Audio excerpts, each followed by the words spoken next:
I did not say that.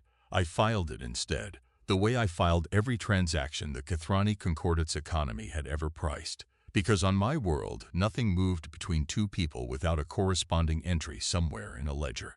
I was finalizing the Deathworld rankings for the outer Concordat territories, a routine audit of 40 Deathworlds ranked by survivability index, a list I had personally maintained for 138 cycles as Deathworld ranking auditor. When the anomalous file crossed my desk, I was Bralosu of the Concordat, and my species had built an economy so complete that nothing existed outside its accounting.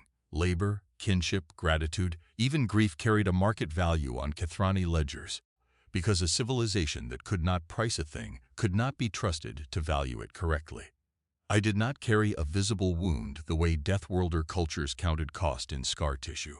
I carried mine in the debt brand seared into my left palm at adulthood, the standard obligation every Cathrani citizen owed the Concordat for the resources spent raising them, paid down over a working lifetime, a reminder that even existence itself was never free. Ranking Secretary Dahl found me at the audit terminal. New candidate world for ranking. Designation, human. Preliminary economic survey flagged an inconsistency the algorithm couldn't resolve. What inconsistency? Labor performed with no compensation, no debt structure, and no recorded expectation of return. The algorithm logged it as a data error and requested manual review. In 138 cycles, I had never seen the ranking algorithm flag uncompensated labor as an error rather than simply a low-value transaction. Uncompensated labor should not exist in any economy sophisticated enough to have one. It should collapse into either compensation or exploitation, the only two categories a functioning market recognized. I logged the anomaly and diverted a survey vessel, expecting a data correction error, nothing more. I brought two economists, Vashk, a labor valuation specialist who priced everything down to the hour, and Nira, junior enough to still ask why before assuming the market already knew. The Human Worlds file described no unusual environmental hazard and an economy consistent with early industrial market structures. This should have resolved within a cycle. We settled our vessel in cloaked orbit above a residential district, and I began the standard labor market sweep that should have concluded the matter immediately. It did not conclude. The first anomalous entry arrived on the second day. Local surveillance recorded a human male, designation later confirmed as Jamal Okonkwo, 16 years of age by growth rate approximation, repairing a section of fencing belonging to an elderly resident, designation Eleanor Voss, 78 years of age, with no prior kinship or contractual relationship recorded between them. He had, per records, noticed the damaged fence 3 days earlier while walking to his educational institution, returned with his own tools and materials, purchased, per financial records, with funds from his own limited employment income, and completed the repair over 2 afternoons, declining Voss's repeated offers of payment. Vashk ran the labor hour valuation twice. 14 hours of skilled repair labor, materials cost absorbed entirely by the laborer, compensation explicitly refused. This is not charity pricing. This is negative value labor by design. For what return? None is recorded. He told her, translated, "You shouldn't have to worry about it. That's all." I filed the entry as uncompensated, labor unresolved, and continued the sweep, though something behind my debt-branded palm had already begun logging a question with no ledger entry to answer it. The catalog grew. I observed Jamal perform the same behavior repeatedly across the following days, clearing a neighbor's gutters before a storm, carrying groceries for a resident with mobility limitations, repairing a bicycle belonging to a younger child he had no kinship relation to. None generated compensation, none generated a debt Voss or the others felt obligated to record. He fixes things before being asked, Nira observed, reviewing the pattern. That's not a market response to demand.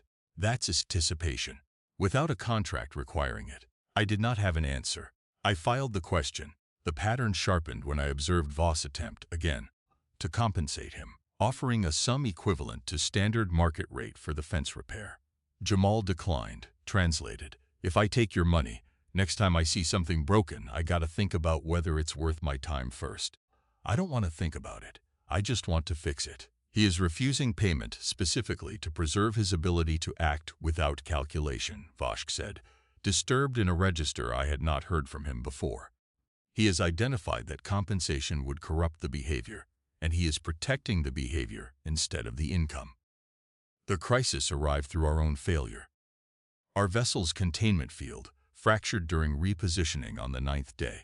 We came down hard at the edge of Jamal's residential street, cloak failing on impact, my own carapace crushed beneath a collapsed strut, extraction beak corrupted beyond repair. Concordat protocol was absolute. Accept silent loss rather than risk contact. I transmitted an open distress signal instead, in violation of everything I had enforced for a century. I told the tribunal it was medical necessity. It was not the whole truth. The whole truth was I had spent 9 days watching a boy fix things for strangers specifically because no one asked him to, and something in me had concluded that if my crew was found broken on this street, it should be near the one human who could not walk past a problem without solving it. Jamal reached us first, arriving with the same tools he'd used on Eleanor Voss's fence. He did not run a cost-benefit calculation. He simply assessed the strut pinning me and began working it free, saying nothing about payment, about risk, about what I might owe him for it. It was in that moment I understood my debt brand had never meant what a century of Cathalaugian doctrine told me. I had believed it meant nothing is free, and pretending otherwise is dishonest. Held against Jamal's hands, freeing me for nothing. I understood it meant something smaller. I had learned to price everything, because I had never once trusted anyone to give something away without being asked.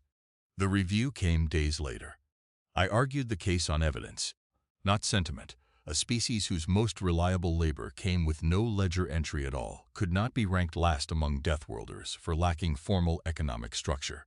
The classification was suspended, pending review, logged as economic model reassessment. The Concordat's first such designation. I keep an unofficial file. Jamal Okonkwo is unchanged, still fixing what he finds broken, still refusing the payment that would make him stop and calculate first.